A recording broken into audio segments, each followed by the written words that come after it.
Dengan pam racun bateri dari kilat ni, korang tak perlu lagi membancur racun secara manual. Korang hanya perlu tekan satu switch. Di dalam pam racun ni terdapat satu kipas yang akan membancur racun secara automatik. Bila bateri habis, kita hanya perlu tukar bateri baru. Sini tempat kita simpan bateri. Pam racun bateri kilat ni menggunakan bateri cordless. Kita hanya perlu buka, kita tekan dan kita tarik.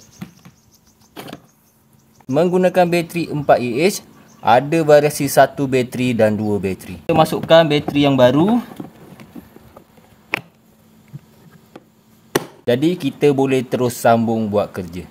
Kapasiti tong 20 liter, akan dapat 5 jenis nozzle dan disertakan sekali tempat kita simpan nozzle, jadi tak perlu risau nozzle kita akan hilang. Untuk stick ni kita boleh laraskan ikut kesesuaian tempat kita meracun.